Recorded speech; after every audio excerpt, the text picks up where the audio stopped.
Chapter 5. Specialized Knowledge. Personal Experiences or Observations. The fourth step toward riches. There are two kinds of knowledge. One is general, the other is specialized. General knowledge, no matter how great in quantity or variety it may be, is of but little use in the accumulation of money. The faculties of the great universities possess in the aggregate practically every form of general knowledge known to civilization. Most of the professors have but little or no money. They specialize on teaching knowledge, but they do not specialize on the organization or the use of knowledge. Knowledge will not attract money unless it is organized and intelligently directed through practical plans of action to the definite end of accumulation of money. Lack of understanding of this fact has been the source of confusion to millions of people who falsely believe that knowledge is power. It is nothing of the sort. Knowledge is only potential power. It becomes power only when and if it is organized into definite plans of action and directed to a definite end. This missing link in all systems of education known to civilization today may be found in the failure of educational institutions to teach their students how to organize and use knowledge after they acquire it. Many people make the mistake of assuming that because Henry Ford had but little schooling, he is not a man of education. Those who make this mistake do not know Henry Ford, nor do they understand the real meaning of the word educate. That word is derived from the Latin word educo, meaning to adduce, to draw out, to develop from within. An educated man is not necessarily one who has an abundance of general or specialized knowledge. An educated man is one who has so developed the faculties of his mind that he may acquire anything he wants or its equivalent without violating the rights of others. Henry Ford comes well within the meaning of this definition. During the World War, a Chicago newspaper published certain editorials in which, among other statements, Henry Ford was called an ignorant pacifist. Mr. Ford objected to the statements and brought suit against the paper for libeling him. When the suit was tried in the courts, the attorneys for the paper pleaded justification and placed Mr. Ford himself on the witness stand for the purpose of proving to the jury that he was ignorant. The attorneys asked Mr. Ford a great variety of questions, all of them intended to prove by his own evidence that while he might possess considerable specialized knowledge pertaining to the manufacture of automobiles, he was, in the main, ignorant. Mr. Ford was plied with such questions as the following. Who was Benedict Arnold, and how many soldiers did the British send over to America to put down the rebellion of 1776? In answer to the last question, Mr. Ford replied, I do not know the exact number of soldiers the British sent over, but I have heard that it was a considerably larger number than ever went back. Finally, Mr. Ford became tired of this line of questioning, and in reply to a particularly offensive question, he leaned over, pointed his finger at the lawyer who had asked the question, and said, If I should really want to answer the foolish question you've just asked, or any of the other questions you have been asking me, let me remind you that I have a row of electric push buttons on my desk, and by pushing the right button, I can summon to my aid men who can answer any question I desire to ask concerning the business to which I am devoting most of my efforts. Now, will you kindly tell me why I should clutter up my mind with general knowledge for the purpose of being able to answer questions, when I have men around me who can supply any knowledge I require? There certainly was good logic to that reply. That answer floored the lawyer. Every person in the courtroom realized it was the answer not of an ignorant man, but of a man of education. Any man is educated who knows where to get knowledge when he needs it, and how to organize that knowledge into definite plans of action.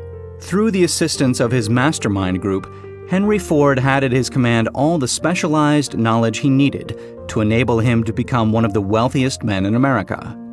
It was not essential that he have this knowledge in his own mind. Surely, no person who has sufficient inclination and intelligence to listen to a book of this nature can possibly miss the significance of this illustration. Before you can be sure of your ability to transmute desire into its monetary equivalent, you will require specialized knowledge of the service, merchandise, or profession which you intend to offer in return for fortune. Perhaps you may need much more specialized knowledge than you have the ability or the inclination to acquire. And if this should be true, you may bridge your weakness through the aid of your mastermind group. Andrew Carnegie stated that he personally knew nothing about the technical end of the steel business. Moreover, he did not particularly care to know anything about it. The specialized knowledge which he required for the manufacture and marketing of steel, he found available through the individual units of his mastermind group.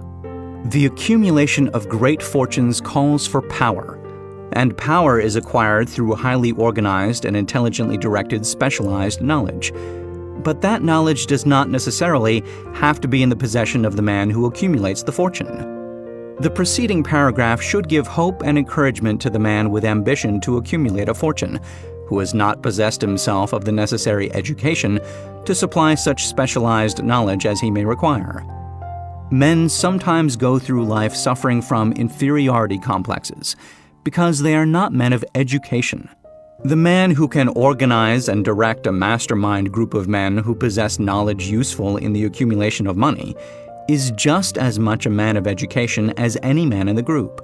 Remember this if you suffer from a feeling of inferiority because your schooling has been limited. Thomas A. Edison had only 3 months of schooling during his entire life. He did not lack education, neither did he die poor. Henry Ford had less than a 6th grade schooling, but he has managed to do pretty well by himself financially. Specialized knowledge is among the most plentiful and the cheapest forms of service which may be had. If you doubt this, consult the payroll of any university. It pays to know how to purchase knowledge. First of all, decide the sort of specialized knowledge you require and the purpose for which it is needed. To a large extent, your major purpose in life, the goal toward which you are working, will help determine what knowledge you need. With this question settled, your next move requires that you have accurate information concerning dependable sources of knowledge. The more important of these are A. One's own experience and education, B. Experience and education available through cooperation of others, mastermind alliance, C. Colleges and universities, D. Public libraries, through books and periodicals in which may be found all the knowledge organized by civilization, E. Special training courses, through night schools and home study schools in particular. As knowledge is acquired, it must be organized and put into use for a definite purpose through practical plans. Knowledge has no value except that which can be gained from its application toward some worthy end. This is one reason why college degrees are not valued more highly. They represent nothing but miscellaneous knowledge. If you contemplate taking additional schooling, first determine the purpose for which you want the knowledge you are seeking. Then learn where this particular sort of knowledge can be obtained from reliable sources. Successful men in all callings never stop acquiring specialized knowledge related to their major purpose, business, or profession. Those who are not successful usually make the mistake of believing that the knowledge acquiring period ends when one finishes school. The truth is that schooling does but little more than to put one in the way of learning how to acquire practical knowledge. With this changed world, which began at the end of the economic collapse, came also astounding changes in educational requirements. The order of the day is specialization. This truth was emphasized by Robert P. Moore, Secretary of Appointments to Columbia University. Specialists most sought. Particularly sought after by employing companies are candidates who have specialized in some field. Business school graduates with training in accounting and statistics, engineers of all varieties, journalists, architects, chemists, and also outstanding leaders and activity men of the senior class. The man who has been active on the campus, whose personality is such that he gets along with all kinds of people, and who has done an adequate job with his studies, has a most decided edge over the strictly academic student. Some of these, because of their all-around qualifications, have received several offers of positions, a few of them as many as 6. In departing from the conception that the straight-A student was invariably the one to get the choice of the better jobs, Mr. Moore said that most companies look not only to academic records, but to activity records and personalities of the students. One of the largest industrial companies, the leader in its field, in writing to Mr. Moore concerning prospective seniors at the college, said, "We are interested primarily in finding men who can make exceptional progress in management work. For this reason, we emphasize qualities of character, intelligence, and personality far more than specific educational background." Apprenticeship proposed. Proposing a system of apprenticing students in offices, stores, and industrial occupations during the summer vacation, Mr. Moore asserts that after the first 2 or 3 years of college, every student should be asked to choose a definite future course and to call a halt if he has been merely pleasantly drifting without purpose through an unspecialized academic curriculum. Colleges and universities must face the practical consideration that all professions and occupations now demand specialists, he said, urging that educational institutions accept more direct responsibility for vocational guidance. One of the most reliable and practical sources of knowledge available to those who need specialized schooling is the night schools, operated in most large cities. The correspondence schools give specialized training anywhere the U.S. mails go, on all subjects that can be taught by the extension method. One advantage of home study training is the flexibility of the study program, which permits one to study during spare time. Another stupendous advantage of home study training, if the school is carefully chosen, is the fact that most courses offered by home study schools carry with them generous privileges of consultation, which can be of priceless value to those needing specialized knowledge. No matter where you live, you can share the benefits. Anything acquired without effort and without cost is generally unappreciated, often discredited. Perhaps this is why we get so little from our marvelous opportunity in public schools. The self-discipline one receives from a definite program of specialized study makes up to some extent for the wasted opportunity when knowledge was available without cost. Correspondence schools are highly organized business institutions. Their tuition fees are so low that they are forced to insist upon prompt payments. Being asked to pay, whether the student makes good grades or poor, has the effect of causing one to follow through with the course when he would otherwise drop it. The correspondence schools have not stressed this point sufficiently, for the truth is that their collection departments constitute the very finest sort of training on decision, promptness, action, and the habit of finishing that which one begins. I learned this from experience more than 25 years ago. I enrolled for a home study course in advertising. After completing 8 or 10 lessons, I stopped studying, but the school did not stop sending me bills. Moreover, it insisted upon payment, whether I kept up my studies or not. I decided that if I had to pay for the course, which I had legally obligated myself to do, I should complete the lessons and get my money's worth. I felt at the time that the collection system of the school was somewhat too well organized, but I learned later in life that it was a valuable part of my training for which no charge had been made. Being forced to pay, I went ahead and completed the course. Later in life, I discovered that the efficient collection system of that school had been worth much in the form of money earned because of the training in advertising I had so reluctantly taken. We have in this country what is said to be the greatest public school system in the world. We have invested fabulous sums for fine buildings.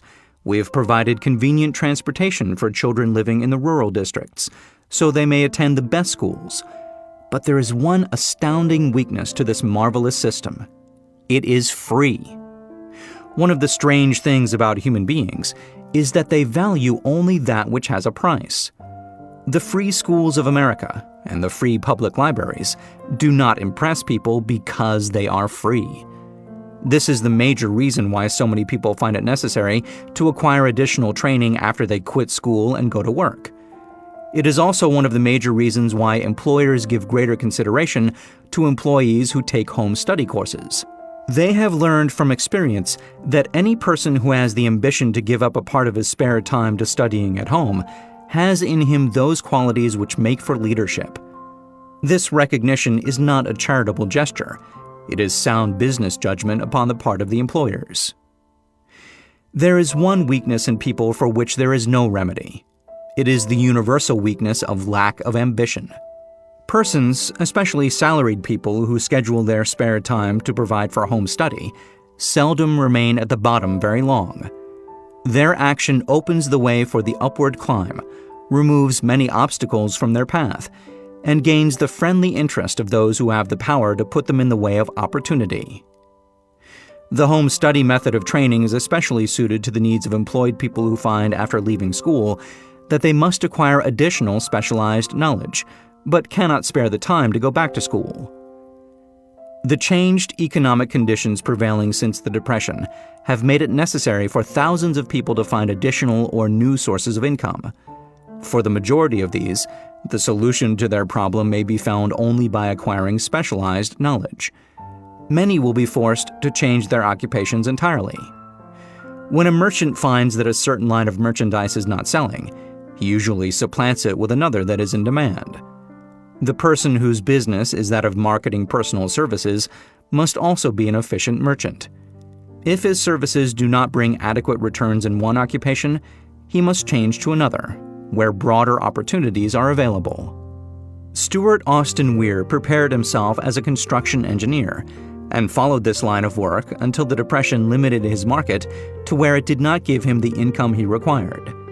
He took inventory of himself, decided to change his profession to law, went back to school, and took special courses by which he prepared himself as a corporation lawyer. Despite the fact the Depression had not ended, he completed his training, passed the bar examination, and quickly built a lucrative law practice in Dallas, Texas. In fact, he is turning away clients. Just to keep the record straight, and to anticipate the alibis of those who will say, "I couldn't go to school because I have a family to support," or "I'm too old," I will add the information that Mr. Weir was past 40 and married when he went back to school.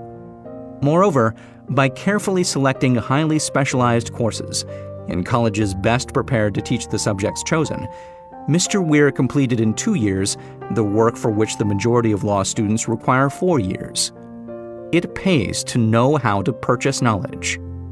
The person who stops studying merely because he has finished school is forever hopelessly doomed to mediocrity, no matter what may be his calling. The way of success is the way of continuous pursuit of knowledge. Let us consider a specific instance. During the Depression, a salesman in a grocery store found himself without a position. Having had some bookkeeping experience, he took a special course in accounting, familiarized himself with all the latest bookkeeping and office equipment, and went into business for himself. Starting with the grocer for whom he had formerly worked, he made contracts with more than 100 small merchants to keep their books, at a very nominal monthly fee. His idea was so practical that he soon found it necessary to set up a portable office in a light delivery truck, which he equipped with modern bookkeeping machinery.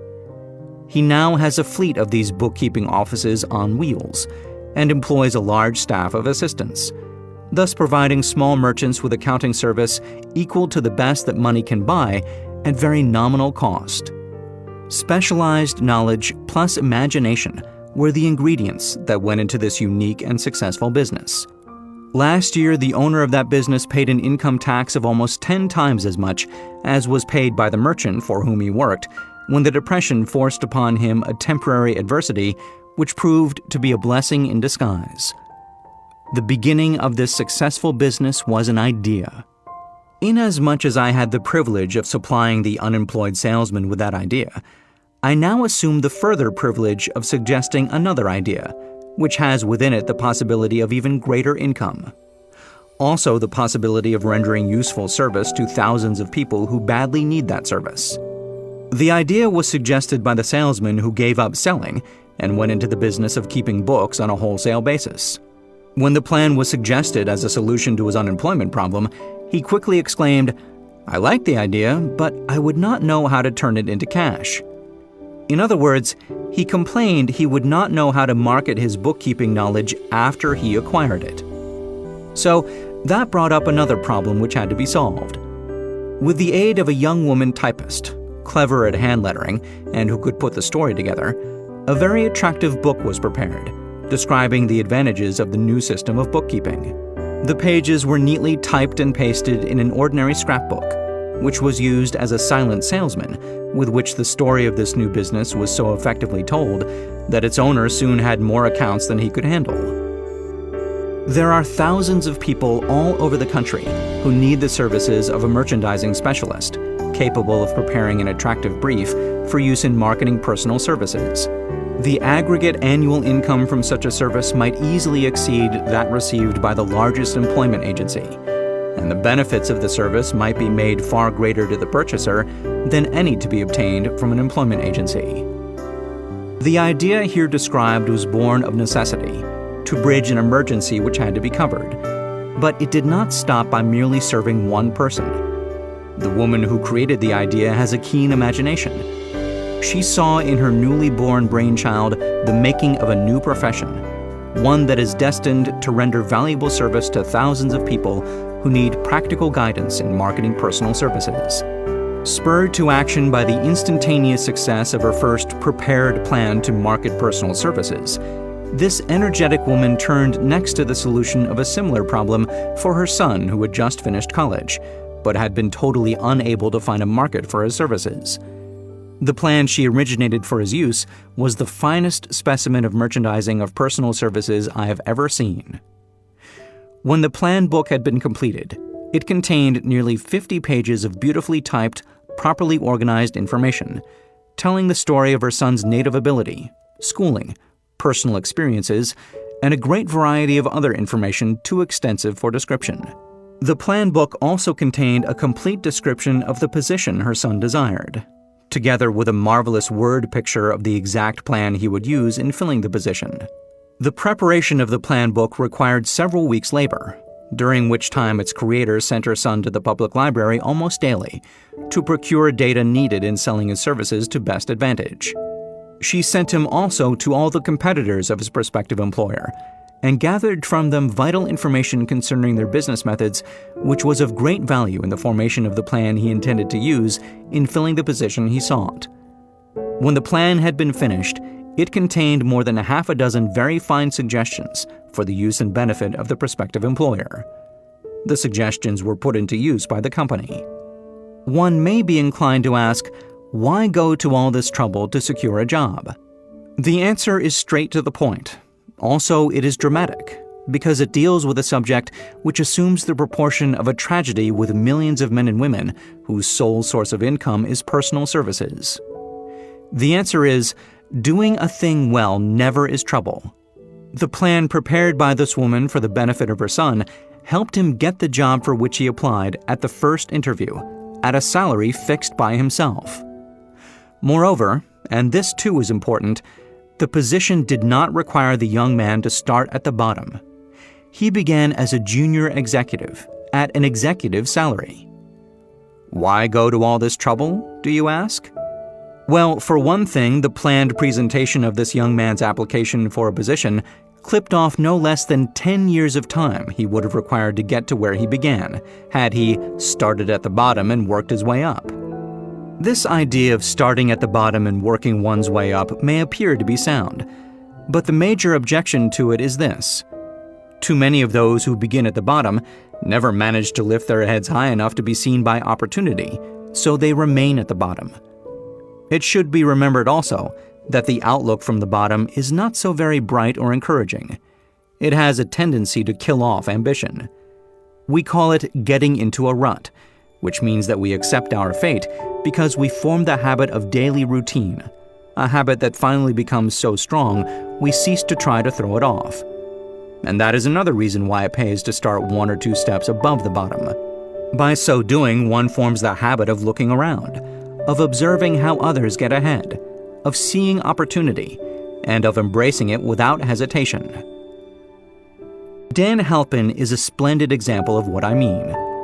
During his college days, he was manager of the famous 1930 national championship Notre Dame football team, when it was under the direction of the late Knute Rockne. Perhaps he was inspired by the great football coach to aim high and not mistake temporary defeat for failure, just as Andrew Carnegie, the great industrial leader, inspired his young business lieutenants to set high goals for themselves. At any rate, young Halpin finished college at a mighty unfavorable time, when the Depression had made jobs scarce. So after a fling at investment banking and motion pictures, he took the first opening with a potential future he could find, selling electrical hearing aids on a commission basis. Anyone could start in that sort of job, and Halpin knew it, but it was enough to open the door of opportunity to him. For almost 2 years, he continued in a job not to his liking, and he would never have risen above that job if he had not done something about his dissatisfaction. He aimed first at the job of assistant sales manager of his company, and got the job. That one step upward placed him high enough above the crowd to enable him to see still greater opportunity. Also, it placed him where opportunity could see him. He made such a fine record selling hearing aids that A.M. Andrews, chairman of the board of the Dictograph Products Company, a business competitor of the company for which Halpin worked, wanted to know something about that man Dan Halpin, who was taking big sales away from the long-established Dictograph Company. He sent for Halpin. When the interview was over, Halpin was the new sales manager in charge of the Acousticon division. Then, to test young Halpin's mettle, Mr. Andrews went away to Florida for 3 months, leaving him to sink or swim in his new job. He did not sink. Knute Rockne's spirit of all the world loves a winner and has no time for a loser inspired him to put so much into his job that he was recently elected vice president of the company and general manager of the Acousticon and Silent Radio division, a job which most men would be proud to earn through 10 years of loyal effort. Halpin turned the trick in little more than 6 months. It is difficult to say whether Mr. Andrews or Mr. Halpin is more deserving of eulogy, for the reason that both showed evidence of having an abundance of that very rare quality known as imagination.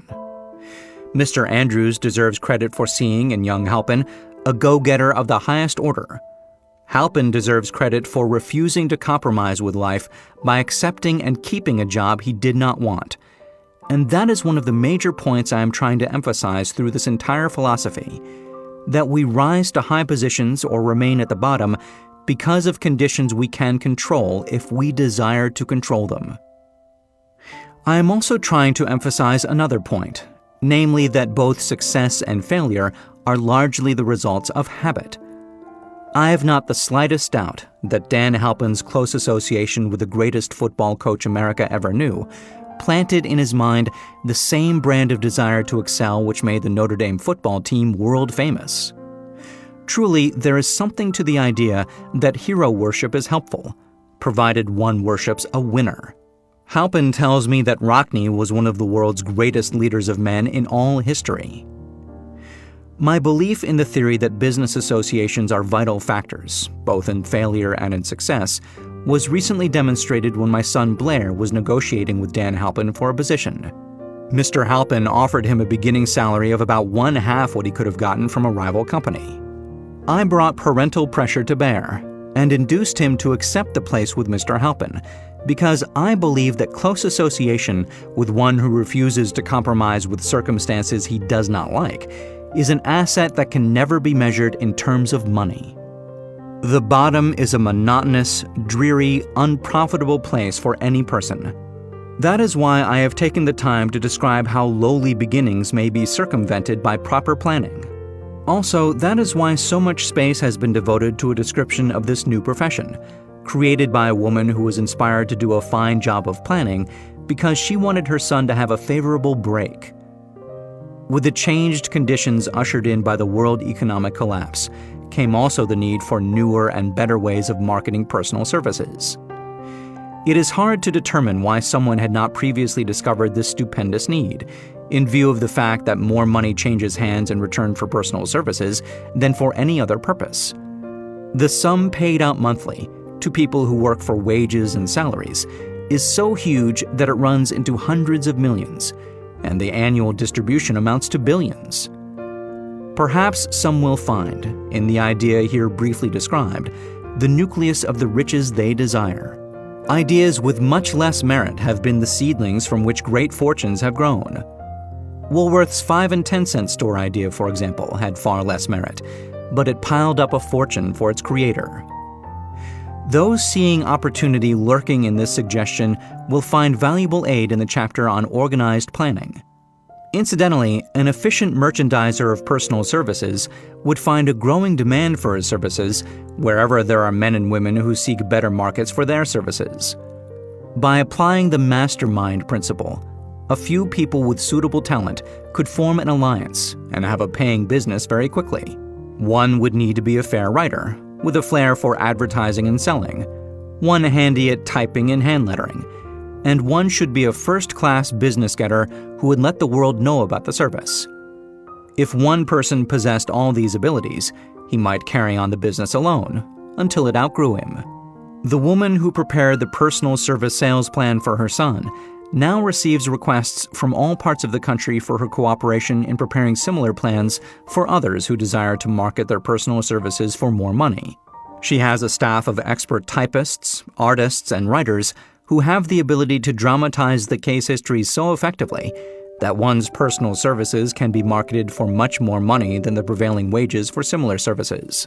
She is so confident of her ability that she accepts, as the major portion of her fee, a percentage of the increased pay she helps her clients to earn.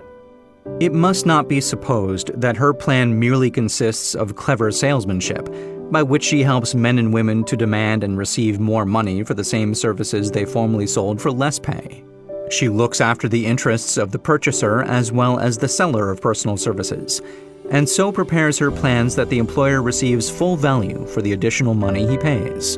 The method by which she accomplishes this astonishing result is a professional secret, which she discloses to no one excepting her own clients. If you have the imagination and seek a more profitable outlet for your personal services, this suggestion may be the stimulus for which you have been searching. The idea is capable of yielding an income far greater than that of the average doctor, lawyer, or engineer, whose education required several years in college. The idea is saleable to those seeking new positions, in practically all positions calling for managerial or executive ability, and those desiring rearrangement of incomes in their present positions. There is no fixed price for sound ideas. Back of all ideas is specialized knowledge. Unfortunately, for those who do not find riches in abundance, specialized knowledge is more abundant and more easily acquired than ideas. Because of this very truth, there is a universal demand and an ever-increasing opportunity for the person capable of helping men and women to sell their personal services advantageously. Capability means imagination, the one quality needed to combine specialized knowledge with ideas, in the form of organized plans designed to yield riches. If you have imagination, this chapter may present you with an idea sufficient to serve as the beginning of the riches you desire. Remember, the idea is the main thing. Specialized knowledge may be found just around the corner. Any corner.